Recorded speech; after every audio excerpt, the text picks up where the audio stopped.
Facebook থেকে এটা কি অর্ডার করে বসলাম বলো তো? আমিও প্রথমে অবাক হয়ে গিয়েছিলাম এই জিনিসটা দেখে। আমি অর্ডার করিনি, অর্ডার করেছেন আমার বর মশাই, উনি আমাকে আনবক্সিং করতে দিয়েছেন। তো আমি তো ভাবলাম যে প্রথমে আমার জন্য কিছু অর্ডার করেছে, মানে মেয়েরা যে ভাবনার জগতে থাকে আর কি। কিন্তু বরেরা কি আর সেটা করবে? মানে সেই ভাবনায় জল। তারপরে এখানে তো বেশ ভালোই একটা স্মেল আসছিল, আমি ভাবলাম যে কোনো পারফিউম অর্ডার করেছে হয়তো। তারপরে তো কিছু মাথার মধ্যে ঢুকছিলই না যে আদৌ এটা কী জিনিস। আচ্ছা দেখো তো, আনবক্সিং করলাম তোমাদের সামনে, তোমরা যদি জানো অবশ্যই কমেন্টে জানিও যে জিনিসটা আসলে কি।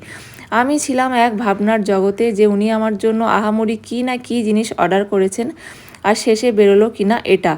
তোমাদের সামনেই কিন্তু আনবক্সিং করলাম। তোমরা যদি কেউ জানো এটা কি অবশ্যই কমেন্টে জানিও তো। আমার ভাবনায় জল ঢেলে দীপবাবু এটা কি অর্ডার করেছে। মানে সত্যি আমিও থাকি আমার এক ভাবনার জগতে।